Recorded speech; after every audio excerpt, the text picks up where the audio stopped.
Block 1. The clink of silverware against porcelain plates filled the dimly lit restaurant, a symphony of wealth I had grown accustomed to, but never felt part of. My feet ached in the mandatory 3-inch heels, uniform black dress clinging to my body after an 8-hour shift that had stretched into 10. I navigated between tables with practiced ease, balancing trays that cost more than my monthly rent at the rundown apartment I called home. "Table 7 needs their check, Ellie," Marco, the floor manager, whispered as I passed by the bar, his breath hot against my ear. "And the VIP section just got a new reservation. You're up." I nodded, suppressing a sigh. VIP section meant bigger tips, but also more scrutiny, more smiles I didn't feel, more unwanted hands brushing mine when I served drinks. But I needed the money. The stack of medical bills for my younger sister's treatments grew taller each month, and my father's gambling debts weren't paying themselves. "Sure thing," I replied, tucking a strand of chestnut hair behind my ear, the same motion I'd performed 1,000 times when switching into autopilot mode. Invisible but efficient, that was my specialty. I finished with table 7, pocketing a measly 5% tip from businessmen who had spent 3 hours discussing mergers over $300 bottles of wine. Straightening my spine, I smoothed down my dress and headed toward the VIP section, a secluded area behind heavy velvet curtains where Chicago's elite could dine without the prying eyes of commoners like me. The moment I pushed aside the curtain, the atmosphere shifted. The air felt heavier, charged with something I couldn't name but instantly recognized as danger. 4 men occupied the largest table, but only one commanded attention. He sat with his back to the wall, facing the entrance, a position I'd noticed powerful men always chose. Dark eyes surveyed the room with calculated indifference, his fingers drumming a slow, deliberate rhythm on the white tablecloth. He wasn't particularly large, but something about his presence made the spacious room feel claustrophobic. His suit, charcoal gray and impeccably tailored, whispered of money that didn't need to announce itself. The 2 men flanking him wore similar suits, but remained utterly forgettable beside him. The 4th man, sitting across from them, fidgeted nervously with his napkin. I approached with the professional smile I'd perfected over years. "Good evening, gentlemen. Welcome to Salvatore's. My name is Ellie, and I'll be your server tonight." The nervous man glanced up briefly. The 2 bodyguards didn't acknowledge me at all. But the one in the middle? He studied me with an intensity that made my skin prickle. His gaze traveled slowly from my face down to my hands, lingering just long enough to make me shift my weight uncomfortably. "What can I get you to drink?" I asked, pulling out my notepad, ignoring the way my pulse quickened under his scrutiny. "The 1982 Lafitte," he said, his voice lower and softer than I expected. He didn't look at the wine list. Men like him never did. I nodded, writing it down though I didn't need to. A bottle worth more than 3 months of my salary. "Excellent choice. And for appetizers?" He waved his hand dismissively. "You choose. Something appropriate for the wine." It wasn't a request. It was a test. I had worked at Salvatore's long enough to know the menu backwards and forwards, and despite my exhaustion, I met his eyes directly for the first time. The truffle risotto would pair beautifully, or perhaps the seared scallops with brown butter. A hint of surprise flickered across his face, quickly replaced by something else. Amusement, perhaps. The corner of his mouth twitched upward. "Both," he decided, "and the wagyu for the main course. Rare." I finished taking their order, hyper-aware of his gaze following my every movement. When I turned to leave, his voice stopped me. "You're new." I faced him again, clutching my notepad. "To your table, yes. To Salvatore's, no. I've worked here for 3 years." Something dangerous flashed in his eyes. 3 years, he repeated, as if tasting the information. "And I'm only seeing you now?" One of his companions shifted uncomfortably. The nervous man across the table stared fixedly at his empty water glass. "I usually work the main floor," I explained, gesturing vaguely toward the curtain. "That's been corrected, it seems." He leaned back in his chair, still watching me with that unsettling intensity. "What's your name again?" "Ellie. Ellie Morgan." "Ellie Morgan," he echoed, and something about hearing my name in his mouth made it sound like it belonged to him now. I'm Alexander Vicario. The name hit me like a physical blow. Everyone in Chicago knew that name, or at least the whispers attached to it. The Vicario family controlled half the city, officially in real estate and shipping, unofficially in everything else that moved through Chicago's veins. I'd served countless wealthy patrons, but never anyone whose power extended beyond their money. I should have nodded respectfully and retreated to fetch his ridiculously expensive wine. That's what the invisible waitress was supposed to do. Instead, exhaustion and the weight of my sister's medical bills made me reckless. Am I supposed to be impressed, Mr. Vicario? The words slipped out before I could catch them. The room went deadly silent. The nervous man's face drained of color. One of the bodyguard's hands disappeared beneath his jacket. Alexander Vicario's expression, however, didn't change, except for his eyes, which narrowed almost imperceptibly. Excuse me? His voice remained soft, which somehow made it more terrifying than if he'd shouted, too late to backtrack. I asked if I'm supposed to be impressed by your name, I repeated, my heart hammering against my ribs. Because I'm more concerned with whether you'll tip appropriately on that $1,000 bottle of wine you just ordered. The silence stretched until it felt like a physical pressure against my skin. I was suddenly, painfully aware of how badly I had miscalculated. This wasn't some corporate executive I could sass for the amusement of my coworkers later. This was Alexander Vicario, a man who could make people disappear with a nod. When he finally spoke, his words were measured, each one placed with precision. You don't scare easily, do you, Ellie Morgan? Pride, my eternal downfall, made me lift my chin. You don't scare me, Mr. Vicario. The restaurant beyond the curtain continued its symphony of clinking glasses and murmured conversations. But inside our velvet-enclosed bubble, everything stopped. One of his men inhaled sharply. The nervous man looked like he might faint. Alexander's expression transformed so suddenly, it was like watching a mask slip. His lips curved into a smile that never reached his eyes, and he leaned forward, resting his elbows on the table. Everyone goes silent when they're terrified, Ellie. Even the brave ones. He tilted his head slightly. Especially the brave ones. As if to illustrate his point, I realized I'd been holding my breath. I exhaled shakily, finally recognizing the magnitude of my mistake. The wine, I managed, desperate to escape. I'll get your wine. His smile widened. Yes, you will. He settled back in his chair, the picture of relaxed authority. And Ellie? You'll be my server exclusively from now on. Make the arrangements with management. It wasn't a request. I fled through the curtain, nearly colliding with Marco, who grabbed my arm. Are you insane? He hissed, pulling me toward the kitchen.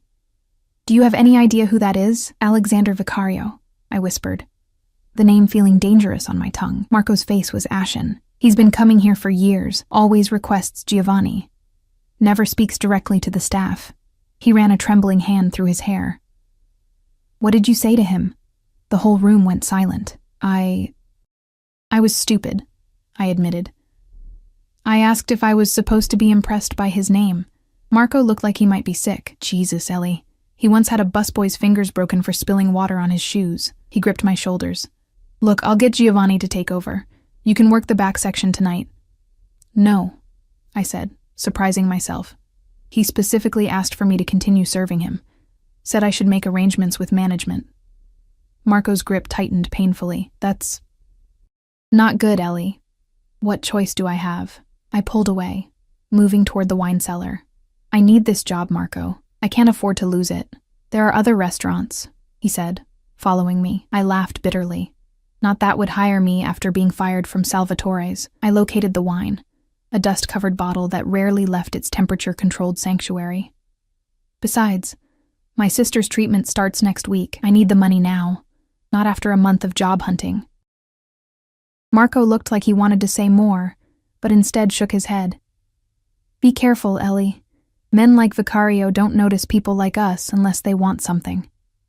I carried the wine back to the VIP section with hands that wouldn't stop shaking. When I pushed through the curtain, the nervous man was gone, leaving only Alexander and his two shadows. They fell silent as I approached.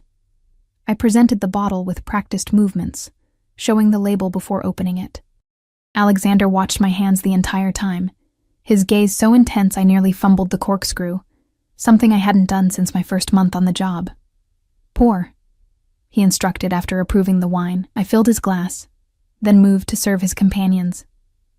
Only me, he said. I froze, then set the bottle down. The appetizers will be out shortly, I managed, turning to leave. Sit. The command stopped me in my tracks. I looked back, certain I'd misheard. Excuse me? He gestured to the empty chair beside him. Sit, have a glass of wine with me. I'm working, Mr. Vicario, and I own 60% of this restaurant, he replied casually, as if mentioning the weather. So technically, you're working for me right now. The revelation struck me like ice water. I'd had no idea Salvatore's was part of the Vicario empire. It explained why Marco was so terrified. One glass, he said, softer now, almost coaxing. Consider it an apology for frightening you. You didn't frighten me, I lied automatically. That dangerous smile returned. Sit down, Ellie Morgan. Before you say something else you'll regret. I sat, perched on the edge of the chair like a bird ready to take flight. He poured wine into the empty glass in front of me, his movements deliberate and controlled. The rich burgundy liquid caught the low light, swirling hypnotically. Try it, he urged. When I hesitated, he added, It's not poisoned. That would be wasteful with wine this expensive. I couldn't tell if he was joking. I took a small sip, the complex flavors exploding across my tongue, berries and oak and something earthier beneath. Despite everything, I couldn't help the small sound of appreciation that escaped me. Alexander watched me with evident satisfaction. Beautiful things should be appreciated properly, he said. And I had the uncomfortable feeling he wasn't talking about the wine. Why am I here? I asked bluntly. His eyebrows rose slightly. At my table, you mean? Yes, you could have had me fired. Or worse, apparently, I added, remembering Marco's story about the busboy. Alexander considered me for a long moment. You intrigue me, Ellie Morgan. He took a sip of his wine. Not many people would speak to me the way you did. Certainly none who know who I am. It was a mistake, I said quickly. I was tired and... No, he cut me off. It wasn't a mistake. It was honest, refreshingly so. He leaned closer, and I caught the scent of his cologne, something expensive and subtle, with notes of cedar and amber. Do you know how rarely I encounter honesty in my life? One of his men cleared his throat discreetly. Alexander shot him a look, and he immediately stood. We'll wait outside, boss, the man murmured, and both bodyguards disappeared through the curtain. Now we were alone, and the velvet-enclosed space felt intimate in a way that made my skin flush. Alexander studied me with those dark, penetrating eyes, as if he could see past my carefully constructed barriers. Tell me about yourself, Ellie Morgan, he said, refilling my glass though I'd barely touched it. There's nothing to tell, I replied. I'm a waitress. No one is just one thing. He gestured around us. This is what you do, not who you are. The wine must have affected my judgment because I found myself answering honestly. I take care of my sister. She's sick. Leukemia. My father can't be trusted with money, so it falls to me. I trace the stem of my glass. That's who I am. A caretaker, I suppose. Something shifted in his expression. A softening I wouldn't have thought possible. And no one takes care of you. It wasn't a question, but the simple truth of it made my throat tight. I manage. Alexander reached out, his fingers brushing against mine on the tablecloth. The touch sent an electric current up my arm. Everyone needs protection, Ellie, even the brave ones who claim not to be afraid. I pulled my hand away, suddenly aware of how dangerous the situation had become, not because I feared him, but because for a brief moment I'd wanted to lean into his touch. I should check on your appetizers, I said, standing abruptly. He let me go, but his voice followed me. This conversation isn't over, Ellie Morgan. It's just beginning. I pushed through the curtain, gulping the cooler air of the main restaurant. Whatever game Alexander Vicario was playing, I couldn't afford to be a part of it. Men like him didn't notice women like me without a reason, and that reason was seldom good. But as I moved toward the kitchen, I felt the weight of his gaze through the velvet curtain, and with it came the unsettling realization that I had somehow, in the span of one disastrous exchange, become visible to one of the most dangerous men in Chicago, and I had no idea what that would mean for my carefully balanced life. I managed to avoid returning to Alexander's table immediately by busying myself in the kitchen, pretending to supervise the preparation of his appetizers. Chef Paolo, a temperamental Italian who tolerated no interference, shot me suspicious glances as I hovered near his workspace. "Something wrong with my risotto?" he demanded, expertly folding truffle shavings into the creamy rice. "No, it's perfect," I assured him, my eyes fixed on the dish rather than meeting his questioning gaze. "Just, the customer is particular," Paolo snorted. "Vicario. He's always particular." He looked at me more closely. "Why are you serving him? Where's Giovanni?" I shrugged, aiming for nonchalance. "Manager's decision." The chef's wooden spoon paused mid-stir. "Be careful, ragazza. That man doesn't take interest in the staff. Ever." His voice lowered to a near whisper. "Until he does." A server brushed past me, breaking the moment.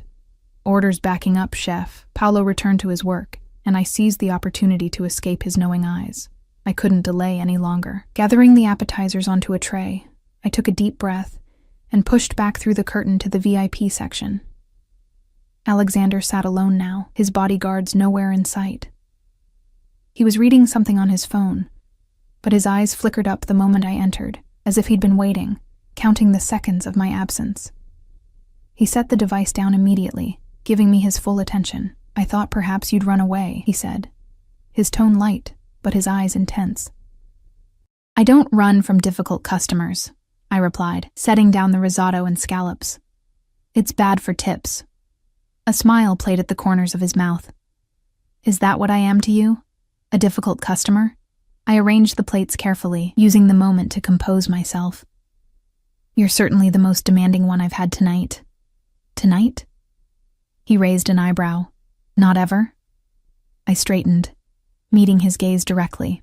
"I once served a table of Hollywood producers who ordered the entire dessert menu just to take Instagram photos, then sent it all back untouched." Alexander's laugh was unexpected, rich and genuine, transforming his face from intimidating to almost boyish. The change was so striking that I found myself staring, momentarily forgetting my fear. "Sit," he said again, but this time it sounded more like an invitation than a command. When I hesitated, he added, "Please." The please disarmed me. I sat down slowly, watching as he pushed the risotto toward me and kept the scallops for himself. "You're not eating," he observed. "When was your last meal?" The question caught me off guard. I tried to remember. A hastily eaten granola bar during my 5-minute break. Coffee for breakfast. "I'm fine," I said automatically. Alexander picked up his fork but didn't eat. That wasn't what I asked. Something about his persistence irritated me. "Why do you care when I last ate?" "Because you've been working for at least 8 hours, probably more," he said matter-of-factly. "You're pale. Your hands trembled slightly when you poured the wine, and you keep blinking slowly, fighting to stay alert." His eyes narrowed slightly. "You're exhausted and hungry, yet too proud to admit it." The accuracy of his assessment was unnerving. I picked up a fork, if only to prove him wrong, and took a small bite of the risotto. The flavors melted on my tongue, buttery, earthy, decadent, and I couldn't suppress a sigh of pleasure. Alexander watched me with evident satisfaction. "Better?" I nodded reluctantly, taking another bite. We ate in silence for a few moments. The situation so surreal, I wondered if exhaustion had finally pushed me into hallucinating. Here I was, sharing a meal with Alexander Vicario, a man whose name was whispered fearfully throughout Chicago, as if we were on some bizarre date. "Tell me about your sister," he said suddenly. I froze, my fork halfway to my mouth. "Why?" "Because I want to know what drives you." He set down his fork, giving me his complete attention. "What makes Ellie Morgan work double shifts with a smile, even when she's dead on her feet?" I should have given him some sanitized version of the truth, but something about his directness broke through my usual caution. "Lily's 16, diagnosed with leukemia last year. She needs a bone marrow transplant." I stared down at my plate. "Insurance covers part of it, but not enough." My father. I hesitated, then decided on honesty. He gambles. Whatever money comes in, it goes out twice as fast. So it's up to me. Alexander was silent for so long that I finally looked up. The expression on his face was difficult to read. Something between anger and calculation. And the transplant? When is it scheduled? It's not yet. We're still saving. I pushed the risotto around my plate. At this rate, maybe in 6 months. That's too long, he said, his voice hardening. What's the total cost? Warning bells rang in my mind. Why are you asking me this? Alexander leaned forward. Let me help, Ellie. No. The word came out sharper than I intended. I don't need your charity, Mr. Vicario. Alexander, he corrected. And it's not charity. Then what is it? I challenged. You don't know me. You have no reason to help me or my sister. Something shifted in his expression. A flash of emotion quickly controlled. Perhaps I see something worth protecting. I'm not for sale, I said coldly, rising from my chair. His hand shot out, catching my wrist. His grip wasn't painful, but it was firm. A steel bracelet I couldn't easily escape. That's not what I'm suggesting. His voice had dropped to that dangerous softness again. Sit down, Ellie. Please. The please again. It sounded strange coming from him. A word I suspected he rarely used. I sank back into my chair, hyper-aware of his fingers still wrapped around my wrist, his thumb resting against my pulse point. I apologize if I offended you, he said, releasing me slowly, as if reluctant to break the contact. I'm not accustomed to resistance. I rubbed my wrist, though he hadn't hurt me. I'm not accustomed to Mafia bosses taking an interest in my personal problems. He smiled slightly. So you do know who I am. Everyone knows the Vicario name. And yet you spoke to me as if I were any other customer. He studied me with renewed interest. That's either incredibly brave or incredibly foolish. Probably the latter, I admitted. Look, I should check on your main course. Alexander shook his head. My men will see to it that we're not disturbed. As if on cue, one of his bodyguards appeared with the wagyu, setting it down before disappearing again. You're off duty now, Ellie Morgan. For the rest of the evening, you're my guest. My heart raced. I can't just stop working. I need this job. Your job is secure, he said dismissively, as is your income. He cut into the perfectly seared steak. Now tell me more about yourself. What do you do when you're not here or caring for your sister? The question caught me off guard. What did I do? I couldn't remember the last time I'd had free time. I read, I said finally. When I can stay awake long enough, mysteries mostly. Seeking solutions, he observed. Fitting. What about you? I asked, immediately regretting the question. People probably didn't ask Alexander Vicario about his hobbies, but he seemed pleased by my interest. I collect things, he said, watching me over the rim of his wineglass. Rare books, art, exceptional people. The way he looked at me when he said exceptional people made my skin flush hot. And which category do I fall into, Mr. Vicario? Alexander. He corrected again. And I haven't decided yet. His eyes never left mine. But you've certainly captured my attention. I should have been terrified. Instead, I felt a dangerous thrill, like standing at the edge of a precipice. Why? He considered the question seriously. In my world, Ellie, people either fear me or want something from me. Sometimes both. He set down his glass. You did neither. You looked me in the eye and challenged me. Do you know how rare that is? Maybe you need to meet more servers working double shifts, I suggested. We tend to lose our filter after hour 12. He laughed again, that same genuine sound that transformed his face. Perhaps, but I think it's more than exhaustion. He leaned closer. I think you're naturally fearless. I'm not, I admitted. I'm terrified most of the time, about my sister, about money, about the future. Yet here you are, having dinner with the man everyone else in this restaurant is afraid to look at directly. He had a point. Why wasn't I more afraid? Maybe I was too tired to access the proper amount of fear. Or maybe, a small voice whispered in my mind, you're drawn to him. The thought was so disturbing I pushed back my chair. I should go. My shift technically ended 20 minutes ago. Alexander's expression darkened. Do you have someone waiting for you? The possessive note in his voice should have alarmed me. Instead, it sent another inappropriate thrill through my body. Just my sister. She'll be wondering where I am. He studied me for a moment, then nodded once.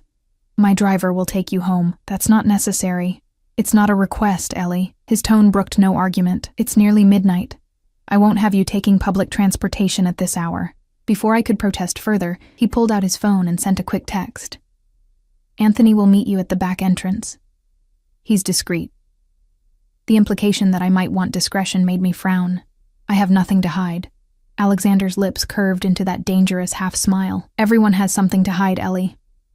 Some of us are just better at it than others. He reached into his jacket and withdrew a business card, offering it to me. My private number. If you need anything at all, you call me, day or night. I stared at the card, making no move to take it. Why would I need to call you? His expression grew serious, because the world is full of dangers, and now you're under my protection. I didn't ask for your protection, I said, even as I finally took the card, its heavy cardstock smooth between my fingers. You didn't have to. Alexander stood, buttoning his jacket with a fluid motion. I'll be back tomorrow night. Ask Marco to adjust your schedule accordingly. My head spun with the implications. You're not what? He challenged softly. Not interested? Not available? Not willing to see where this leads? He stepped closer, his scent enveloping me. Cedar, amber, and something uniquely him. Tell me to leave you alone, Ellie Morgan. Tell me you never want to see me again, and I'll walk away now. I opened my mouth, knowing what I should say, what any sane person would say when a notorious criminal offered his protection. But the words wouldn't come. Instead, I found myself standing mutely, my body betraying me with its silence. Alexander's smile was victorious. As I thought. He brushed his fingers against my cheek, a touch so light it might have been imagined. Sweet dreams, Ellie. I'll see you tomorrow. He left without waiting for a response, leaving me alone in the VIP section with an empty wine bottle worth more than my car, and the unsettling realization that I was already in far too deep. The black SUV pulled up to my apartment building just before 1 a.m. Anthony, Alexander's driver, hadn't spoken a word during the entire ride except to ask for my address. His silence had given me too much time to think, to question the surreal evening and my own baffling reactions to a man I should have run from. Miss Morgan, Anthony said, breaking his silence as he pulled to a stop. The boss wanted me to give you this. He handed back a thick envelope. I stared at it suspiciously. What is this? Not for me to say, miss. His face remained impassive in the rearview mirror. But he was clear you were to take it. I accepted the envelope reluctantly, its weight substantial in my hands. Thank you for the ride. Anthony nodded once. I'll wait until you're safely inside. The concern for my safety would have seemed thoughtful if it hadn't felt so much like surveillance. I climbed out of the SUV, feeling the driver's eyes on me as I unlocked the front door of my building. A shabby 3-story walk-up that had seen better days several decades ago. Only when I was inside the dimly lit hallway did I hear the SUV pull away. I trudged up the stairs, my body finally registering the full extent of my exhaustion now that the strange adrenaline of the evening had worn off. The envelope grew heavier with each step, like a stone in my hand. I unlocked our apartment door as quietly as possible, not wanting to wake Lily if she'd managed to fall asleep. The small living room was dark except for the blue glow of the television, its volume turned low. On the pull-out couch that served as my bed, Lily was curled under a blanket, her thin frame barely making a dent in the cushions. Ellie, she called softly. Is that you? It's me, Lil. I set down my bag and the mysterious envelope on the kitchen counter. Why are you still up? It's late. Lily pushed herself into a sitting position, and my heart clenched at how much effort it seemed to take. At 16, she should have been vibrant, full of life. Instead, the leukemia had hollowed her out, leaving behind a ghost of the spirited girl she once was. Her once thick brown hair had thinned dramatically from the chemotherapy, and the dark circles under her eyes made her look decades older. Couldn't sleep, she said, attempting a smile. How was work? You're later than usual. I busied myself getting a glass of water, avoiding her perceptive gaze. It was interesting. Got assigned to the VIP section. Ooh, big spenders? Lily perked up. Better tips? I thought of Alexander Vicario, of his expensive wine and dangerous eyes. Something like that. I brought her a pill in the water. Time for your meds. She grimaced but took the pill obediently. Dad called. My back stiffened. What did he want? Same as always. Money. Lily picked at a loose thread on the blanket. He said he's got a sure thing this time. Just needs a small loan. Right, I said, unable to keep the bitterness from my voice. Just like the last sure thing that was supposed to pay for your treatment. I sat beside her, taking her cold hand in mine. Did he at least ask how you were feeling? The slight shake of her head was all the answer I needed. My father had checked out emotionally after my mother died 5 years ago, turning to gambling as his escape. When Lily's diagnosis came, he'd disappeared for weeks, returning only to ask for money for his latest scheme. I'm sorry, Lil. I squeezed her hand. You deserve better than this. We both do, she said. Her voice stronger than her frail body suggested, her eyes focused on something behind me. What's that? I followed her gaze to the envelope on the counter. Nothing. Just something from work. Lily raised an eyebrow, an expression that momentarily restored her to her pre-illness self. Skeptical, sharp-witted, missing nothing. Since when does Salvatore's hand out envelopes at 1 a.m.? I sighed, knowing she wouldn't let it drop. It's complicated. I had a strange encounter with a customer tonight. Strange how? She sat up straighter, interest brightening her pale face. How could I possibly explain Alexander Vicario to my teenage sister? I settled for a heavily edited version. Just some rich guy who took an interest in me. Probably left me his number or something. Ellie!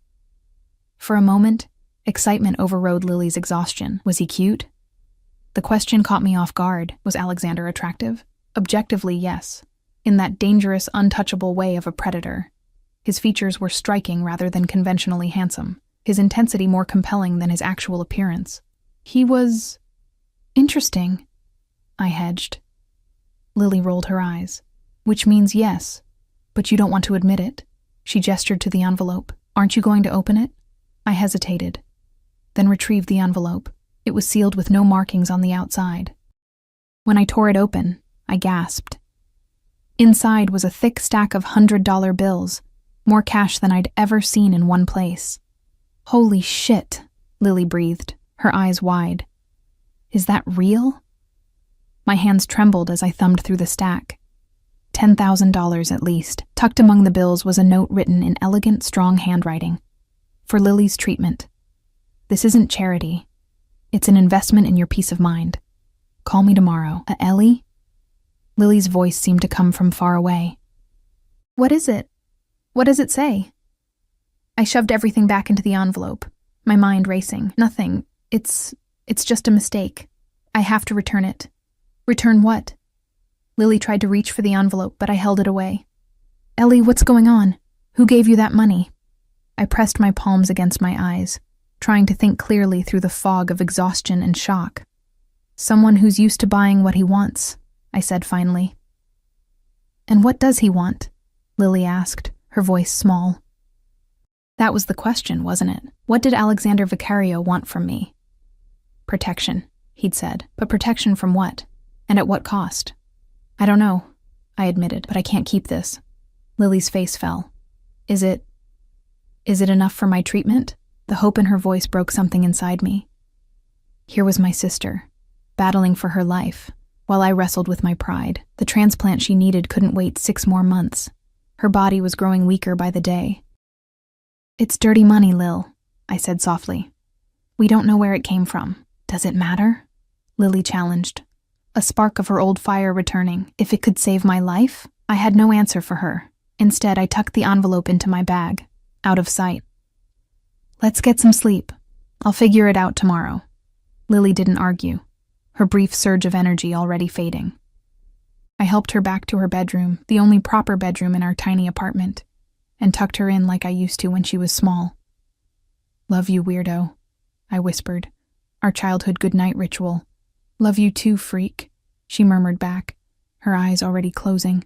I returned to the living room and unfolded my sofa bed, my body aching for rest, but my mind spinning too fast for sleep. Alexander's card seemed to burn through my bag.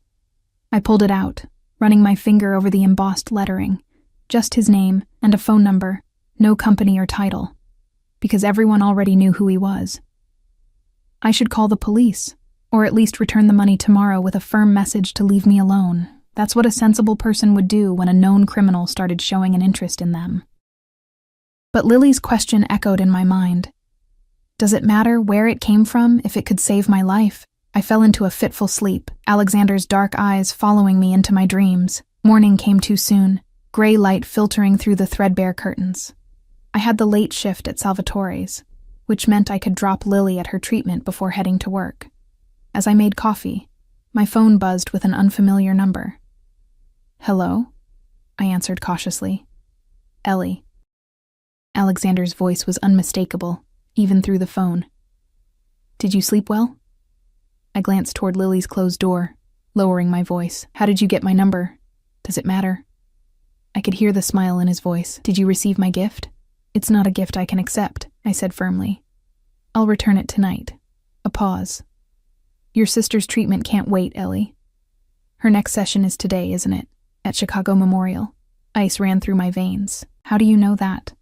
I make it my business to know things, he said simply. Especially about people who interest me. This is crossing a line, I hissed. You can't just... I've arranged for Lily to see Dr. Levine today, he continued as if I hadn't spoken. He's the best oncologist in the Midwest. He'll oversee her transplant personally. My knees weakened, and I sank into a kitchen chair. Why are you doing this? Another pause, longer this time. Let's discuss it tonight. My driver will pick you up after your shift. Alexander, use the money, Ellie, he said, his voice softer now. For Lily. Whatever exists between us is separate from that. I give you my word. The line went dead before I could respond. I sat staring at my phone, torn between outrage at his presumption and a desperate, shameful relief. Dr. Levine was indeed the best, renowned for his groundbreaking treatments, with a waiting list months long, the kind of doctor we could never afford, never even dream of accessing. Who was that? Lily asked from her doorway, startling me. I plastered on a smile. Just work. Confirming my shift. I held up the coffee pot. Want some? She nodded, shuffling to the table. Did you figure out what to do about the money? I busied myself pouring her coffee, avoiding her eyes. Not yet. You're going to return it, aren't you? She added too much sugar to her cup, one of the few tastes she could still enjoy. Because you're too proud. It's not about pride, Lil, I argued, though part of me knew she was right. It's about not getting involved with dangerous people. Is he dangerous? She asked, suddenly interested. The guy who gave it to you?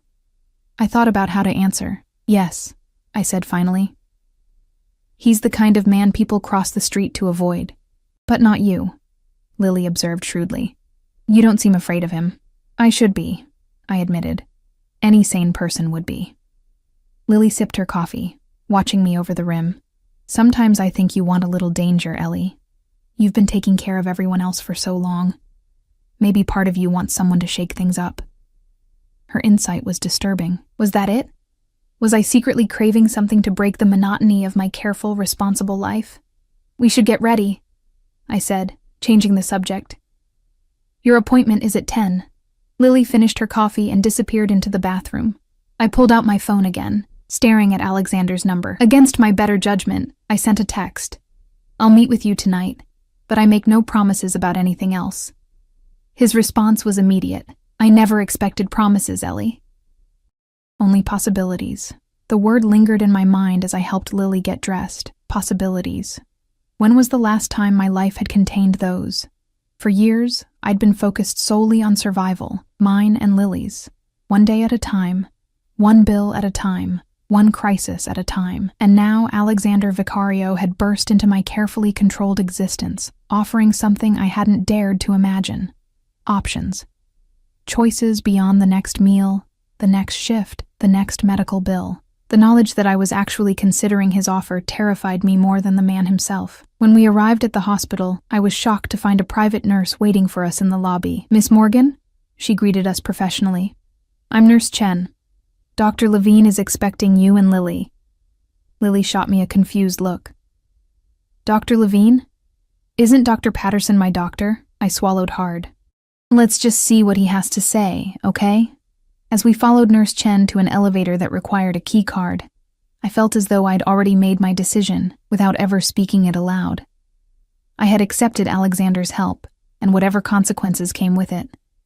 The question now was, what would he expect in return? Dr. Levine was nothing like I'd imagined.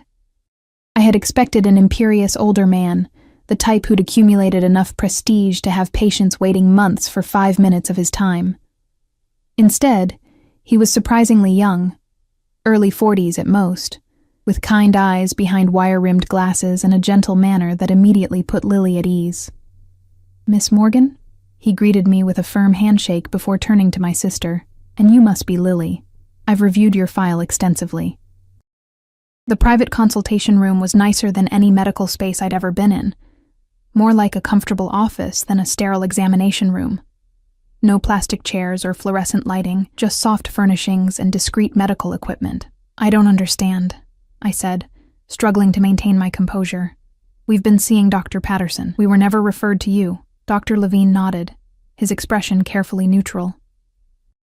"Let's just say a mutual friend thought I might offer some additional perspectives on Lily's case." He glanced at his tablet.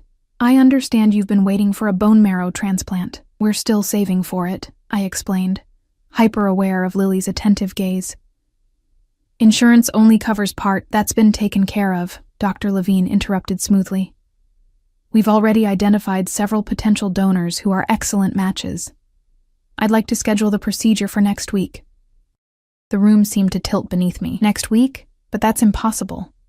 The waiting list has been circumvented," he finished, meeting my eyes with a look that conveyed he understood exactly who had arranged this. "Sometimes, Miss Morgan, it's best not to question good fortune." Lily reached for my hand, her fingers cold but her grip surprisingly strong. "Ellie, is this for real?" I looked at her, really looked at her. For the first time in months, beyond the pallor and weight loss, I saw something I hadn't seen in too long. Hope. She was 16, with her whole life ahead of her. If she could just get past this hurdle, what was my pride worth compared to that? "Yes," I said, the decision solidifying with each passing second. "It's real." The rest of the appointment passed in a blur of medical terms, treatment plans, and scheduling details. Dr. Levine was thorough, explaining everything with a patience I'd never experienced from medical professionals before. By the time we left, Lily had undergone additional tests, received new medication, and had been scheduled for her transplant the following Tuesday. "I feel like I'm dreaming," Lily said as we left the hospital, more energetic than I'd seen her in months. "How did this happen, Ellie? Really?" I helped her into a taxi, avoiding her question. "Let's just be grateful, okay? It's him, isn't it?" she pressed. "The dangerous man who's not dangerous to you." I sighed, knowing I couldn't hide the truth from her forever. "His name is Alexander, and he has connections." "What kind of connections make the best oncologist in Chicago clear his schedule for us?" Her eyes narrowed. "Ellie, who exactly is this guy?" Before I could formulate a sanitized answer, the taxi driver glanced in his rearview mirror. "Alexander Vicario?" he asked, his expression changing from bored to alert. "The Alexander Vicario?" Lily's eyes widened. "Vicario? As in the family that—" "We're not discussing this now," I cut in firmly, giving the driver a warning look. He raised his hands briefly from the wheel. "Hey, no judgment. Man's got half the city in his pocket. Good to have friends in high places, right?" Lily fell silent, but I could practically hear the wheels turning in her mind. When we reached our apartment, she waited until we were inside before rounding on me. "Alexander Vicario, the Mafia boss? That's your interesting customer?" Her voice rose with each word. "Ellie, what the hell? Lower your voice," I hissed, though there was no one to hear us. "It's not what you think." "Really?" "Because I think a notorious criminal has taken an interest in my sister." and suddenly we're getting VIP medical treatment. She crossed her arms, looking more like her pre-illness self than she had in months. What does he want from you? That was the question I'd been avoiding since last night. I don't know, I admitted. He says he just wants to help. Lily's laugh was sharp and disbelieving. Men like that don't just help without expecting something in return. I know that, I snapped, running a hand through my hair. Don't you think I know that? But what choice do I have, Lily? You need this transplant. We were months away from affording it, and your condition is deteriorating every day. Her anger deflated as quickly as it had risen. She sank onto the sofa, suddenly looking small again. So what, you're going to be his… what? To save me? The unspoken implication hung in the air between us. I sat beside her, taking her hands. No, that's not what this is about. He's been clear that the medical help comes with no strings attached. And you believe him? Did I? I wasn't sure. But something in Alexander's eyes when he'd spoken about protection, about seeing something worth preserving, it hadn't felt like the calculation of a man looking to add another possession to his collection. I'm meeting him tonight, I said finally. To establish boundaries. Lily's expression softened with concern. Be careful, Ellie. Men like that are used to getting what they want. I kissed her forehead, inhaling the familiar scent of her shampoo. I've been handling difficult men since Dad started gambling. I'll be fine. But as I prepared for my shift at Salvatore's, Alexander's words echoed in my mind. Everyone needs protection, Ellie, even the brave ones who claim not to be afraid. The restaurant was unusually busy for a weeknight. I moved through my tables on autopilot, my mind elsewhere as I took orders and delivered food. Marco watched me with unconcealed concern, pulling me aside during a brief lull. You okay? He asked, his voice low. You seem distracted. I'm fine, I assured him. Just a lot on my mind. He glanced around nervously before leaning closer. Vicario called earlier, said you're to be relieved at 9, not 11. My stomach tightened. Marco, I need the hours. I can't… Trust me, he interrupted. You don't want to argue with him about this. He was… insistent. Marco squeezed my shoulder sympathetically. Look, whatever's happening, just be smart, okay? Men like him see people as commodities. I nodded, not trusting myself to speak. The rest of my shift passed too quickly, and at precisely 9 o'clock, Marco appeared to take over my section. His car is waiting at the back, he said, not meeting my eyes. I changed out of my uniform in the cramped employee bathroom, studying my reflection in the spotted mirror. Dark circles shadowed my eyes, and my skin looked pale despite my attempts with makeup. I released my hair from its functional bun, letting it fall in waves around my shoulders. The gesture felt significant somehow, a deliberate choice to present myself differently than the invisible waitress Alexander had first encountered. Anthony was waiting by the same black SUV, opening the door without a word when he saw me approach. I slid into the back seat, half expecting to find Alexander there. Instead, I was alone. The privacy partition between me and the driver, already raised. We drove for about 20 minutes, leaving the familiar grid of downtown Chicago behind for the affluent lakeside neighborhoods. The SUV eventually pulled up to a modern glass and steel building overlooking Lake Michigan, the kind of luxury high-rise I usually only saw from a distance. Mr. Vicario is waiting for you on the penthouse level, Anthony informed me, breaking his customary silence. The elevator requires a key card. He handed me a sleek black card. He said to tell you that you're free to leave at any time. Just call down and I'll bring you home.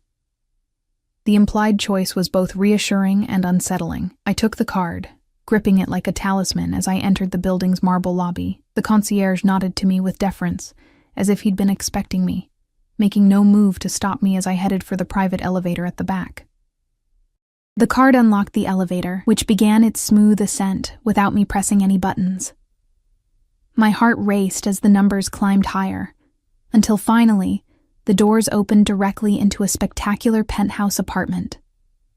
Floor-to-ceiling windows showcased a breathtaking panorama of the Chicago skyline and the dark expanse of Lake Michigan beyond. The space was minimalist, but luxurious, all clean lines, expensive materials, and carefully curated art.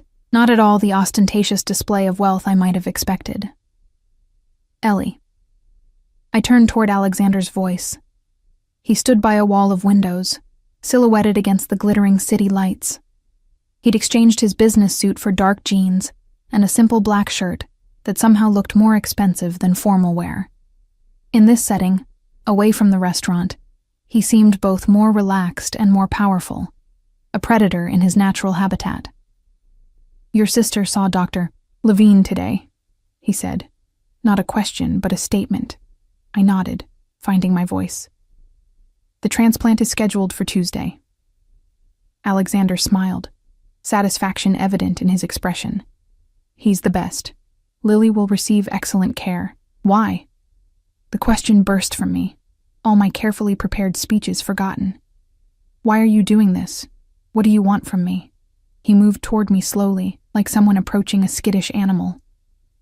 "Would you like a drink first?" "No. I want answers." Alexander gestured to a sleek leather sofa.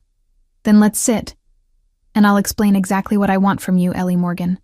I perched on the edge of the sofa, my body tense as he sat beside me, close, but not touching. The scent of his cologne enveloped me again, now familiar in a way that was both comforting and alarming. "From the moment you looked me in the eye and told me I didn't scare you," he began, his voice low and intense, "I knew you were different, rare." I met his gaze steadily, determined not to show weakness. "That doesn't answer my question, doesn't it?" He leaned closer. "What I want, Ellie, is you, not as a possession or a conquest, but as something far more valuable." His eyes held mine, dark and unreadable. "A partner." The word hung between us, loaded with implications I couldn't fully comprehend. A partner in what exactly? Alexander's smile was enigmatic, with a hint of danger that made my pulse quicken despite myself. "In everything." "In everything?" I repeated, the vague answer frustrating me. "That's not an explanation, Alexander. That's an evasion." Something like admiration flickered in his eyes. "Most people don't press me for clarity." "I'm not most people," I countered. "And if you're asking me to be your partner, whatever that means, I deserve specifics." Alexander studied me for a long moment, then rose from the sofa and moved to a cabinet across the room. He poured 2 glasses of amber liquid, returning to offer me one despite my earlier refusal. This time I accepted it, needing something to steady my nerves. "Let me tell you a story, Ellie," he said, settling back beside me. "About a boy who grew up watching his father build an empire through fear, who learned that power meant everyone around you was either an enemy or a servant." He swirled his drink, his gaze distant. "This boy promised himself he would find a different way, that when his time came, he would lead with something stronger than fear." "And did he?" I asked softly, drawn into the narrative despite myself. Alexander's smile was tinged with bitterness. He tried. When his father died and he took control at 25, he began changing things, moving into legitimate businesses, creating a foundation that actually helped people, not just laundered money. He took a sip of his drink, but the old guards, his father's men, they saw this as weakness. 3 months after he took over, they tried to kill him. I gasped involuntarily, my eyes drawn to a small, barely noticeable scar at his temple, just below his hairline. "They failed, obviously," he continued, touching the scar briefly. "And he learned a difficult lesson. Change must come slowly in our world. Too fast, and you don't live to see it happen at all." "So you've been playing a long game," I surmised, beginning to understand. He nodded. "For 8 years now. Maintaining enough of the old ways to keep my position secure, while gradually steering the Vicario empire toward legitimacy." His eyes locked with mine. "But it's a delicate balance. The men around me, they watch for any sign of weakness, any vulnerability they can exploit." "What does this have to do with me?" I asked, though I was starting to see the connection. Alexander set his glass down and turned fully toward me, his expression more open than I'd yet seen it. "In my world, Ellie, relationships are transactional. Marriages are alliances. Children are heirs. Love is a luxury few can afford, and a vulnerability none can risk showing." My heart quickened at the word love, though he'd used it abstractly. "And yet here you are, Arranging specialized medical care for a waitress's sister after one conversation. That doesn't seem very strategic. It's precisely strategic, he countered. But not in the way you think. He leaned closer, his voice dropping. Do you know what I saw when you looked me in the eye and told me I didn't scare you? I saw honesty, integrity, courage. Qualities my father would have called weaknesses, but which I recognize as strengths. You don't know me, I protested. One interaction isn't enough to— I know everything about you, Ellie Morgan. He interrupted gently. After our meeting, I had you thoroughly investigated, not just surface details, your credit score, your work history, but the essence of who you are. I stiffened. You had me investigated? I did. He admitted without apology. I learned how you took over caring for your sister at 22, when your father's gambling left you both vulnerable. How you work 3 jobs during summer breaks to cover Lily's medications. How despite being offered easier ways to make money, you've never compromised your principles. His expression softened. I learned that you're exactly who I thought you were. Someone rare and valuable. The intensity of his gaze made me look away. I took a sip of my drink, the expensive whiskey burning a path down my throat. So what exactly are you proposing? That I become your— what, girlfriend? Wife? Trophy on your arm to show your enemies you have a human side? Alexander laughed, the sound rich and genuine. Nothing so simplistic. He reached for my hand, his touch sending electricity up my arm. What I'm proposing, Ellie, is a partnership in the truest sense. I want you by my side as I complete the transformation of my family's legacy. Not as window dressing, but as my equal.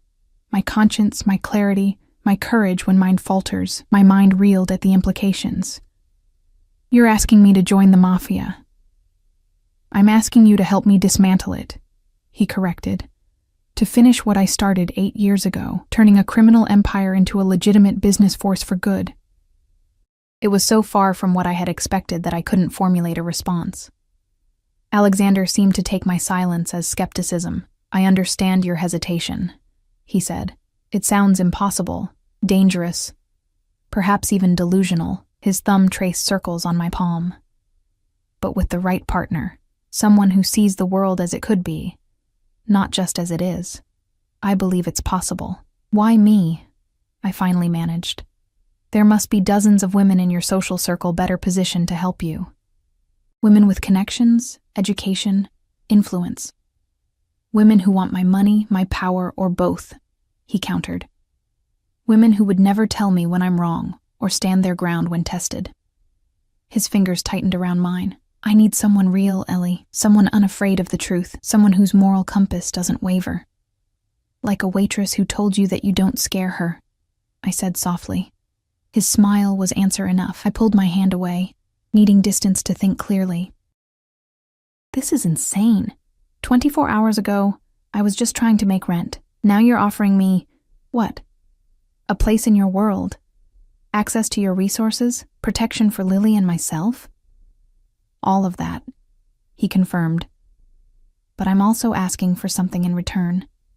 Something far more valuable than your companionship, though I want that too. His expression grew serious. I'm asking for your trust, Ellie, and your commitment to seeing this through, no matter how difficult it becomes. I stood, needing to move, to breathe. I walked to the wall of windows, gazing out at the city spread below. A city partially controlled by the man sitting behind me. From this height, Chicago looked like a collection of lights and shadows, beautiful but distant. Was that how Alexander saw the world? As something to be admired from afar, controlled but never truly connected to. What happens to Lily's treatment if I say no? I asked, my back still to him. I heard him rise, felt his presence behind me, though he didn't touch me. Nothing changes. The arrangements are made, the expenses covered. That was never conditional. Relief flooded through me, followed quickly by confusion. Then why would I say yes, if you're already giving me what I need most? Alexander moved to stand beside me, his reflection visible in the glass. Because I'm offering you something beyond security, Ellie. I'm offering you purpose, impact, the chance to help reshape a system that's caused immeasurable harm. His voice lowered. And yes, I'm offering you myself, flawed as I am. I turned to face him, studying the lines of his face, the sharp jawline, the intensity in his dark eyes, the small scar that told a story of survival. Was I actually considering this insane proposal? Stepping into a world of danger and power, of luxury and shadows? I need time, I said finally. This is overwhelming. Of course, he agreed readily. Take all the time you need. And I have conditions, I continued, surprising myself with my boldness. If, and it's a big if, I agree to this partnership, it would be real, equal. I wouldn't be a figurehead or a pretty distraction. Alexander's eyes lit with something like triumph. I would expect nothing less. Lily comes first, I added. Her health, her future, they're non-negotiable priorities. Already arranged. The treatment is just the beginning. I've established a trust for her education, her future medical needs. Everything. He stepped closer. Anything else? I swallowed hard, gathering my courage. I need to know if there are threats against you. Against us, if I agree to this. You mentioned enemies earlier. I need the truth about what I'd be walking into. His expression darkened. There are always threats in my world, Ellie. I won't lie to you about that, but I have safeguards. Security. You and Lily would have protection around the clock. A gilded cage? I challenged. A necessary precaution, he countered. At least initially. In time, as we transform the organization, the dangers will diminish. I nodded slowly, processing. One last condition. Whatever exists between us, whatever attraction or connection we might feel, it develops naturally. I won't be pressured or rushed. Alexander's smile was unexpectedly gentle. Despite appearances, I'm a patient man, Ellie, especially for things of true value. He reached out, his fingers brushing a strand of hair from my face. Take the time you need. I'll be here when you decide. The light touch sent warmth coursing through me. Despite everything, the danger, the impossibility, the sheer madness of the situation, I felt drawn to him in a way I couldn't rationalize. Was it the power he represented, the security, or something more fundamental, the recognition of a kindred spirit beneath our vastly different circumstances? I should go, I said, stepping back from his touch. Lily will be waiting. Alexander nodded. Anthony will take you home. He moved to a desk and wrote something on a small card. This is the address of a private residence in Lincoln Park. More discreet than this building. Come there when you've made your decision, whether it's yes or no. I took the card, our fingers brushing in the exchange. And if it's no, what then? Then you and Lily continue your lives, with better medical care and financial security. No strings, no repercussions. His eyes held mine steadily. I told you this wasn't conditional, Ellie. I meant it. I studied his face, searching for deception and finding none. Either he was telling the truth, or he was a better liar than anyone I'd ever encountered. Perhaps both. I need to go, I repeated, moving toward the elevator. Alexander made no move to stop me, simply watching as I called the elevator with the key card. Ellie, he said as the doors opened, whatever you decide, thank you for seeing me, the real me. The doors closed before I could respond, leaving me alone with my thoughts as the elevator descended. My mind raced with possibilities, dangers, and the memory of Alexander's touch. By the time I reached the lobby, I had made my decision. 1 week later, the private garden behind the Lincoln Park mansion bloomed with early summer flowers, their scent filling the warm evening air. I stood on the stone patio, watching as Lily laughed with her new tutor, a kind-faced woman who specialized in helping students catch up after medical absences. She looks stronger already, Alexander said. Appearing silently beside me, he handed me a glass of iced tea, his fingers lingering against mine in the exchange. The doctors say her body is responding well to the transplant, I confirmed. Better than they expected. Morgan women are resilient, he observed, the pride in his voice unmistakable. I smiled, still adjusting to this new reality. The spacious house with its private garden, the medical staff checking on Lily daily, the security detail that maintained a discreet presence at all times. Most of all, I was adjusting to Alexander's constant, steady presence in our lives.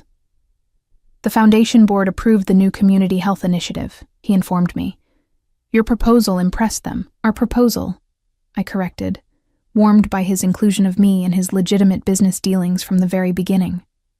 True to his word, he had made me a partner, not a trophy, consulting me on decisions, introducing me to key allies, explaining the complex web of his organization with complete transparency. And through it all, he had kept his promise to let whatever existed between us develop naturally.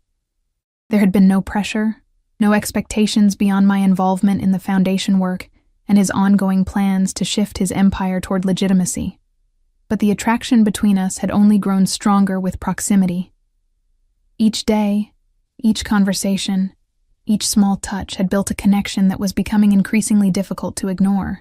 The Castellano family has accepted our invitation to discuss the waterfront development, Alexander continued, his voice professional despite the way his eyes lingered on me. That's 3 of the 5 major families now willing to collaborate on legitimate ventures. Progress, I acknowledged, taking a sip of my tea. Slow, but steady. He turned to face me fully. Are you having second thoughts, Ellie? About any of this? I considered the question seriously. The past week had been a whirlwind of changes, from our move to the Lincoln Park house to my crash course in Alexander's business operations to the delicate dance of our personal relationship. There had been moments of doubt, certainly. Moments when the enormity of what I'd agreed to threatened to overwhelm me. But there had also been moments of surprising clarity. Watching Alexander negotiate with former rivals, seeing his vision for transformation take shape, understanding the complex man behind the dangerous reputation. I had glimpsed possibilities I never could have imagined from my former life. No second thoughts, I said finally.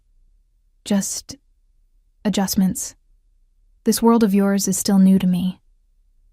Our world now, he corrected gently. His hand found mine on the stone balustrade, his touch warm and sure. Thank you for taking this leap of faith, Ellie. I turned my hand to intertwine my fingers with his, the gesture more intimate than any we had yet shared. Not faith, I said softly. Trust. There's a difference. His eyes darkened with emotion. May I? He asked, his gaze dropping to my lips. In answer, I stepped closer, eliminating the careful distance we'd maintained. His free hand came up to cup my cheek as he lowered his mouth to mine. The kiss was gentle at first, tentative, so at odds with the powerful man I'd come to know.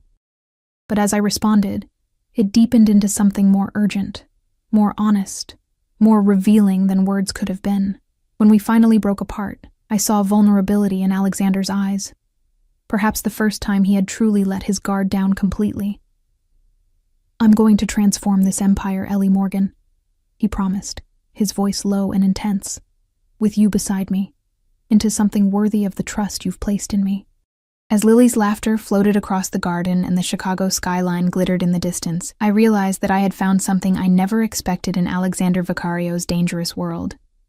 Not just security or purpose, but a place where both Lily and I could truly belong. We'll transform it together, I corrected, sealing the promise with another kiss as the sun set on my old life and rose on a future I never could have imagined, one where the Waitress and the Mafia boss rewrote their own rules.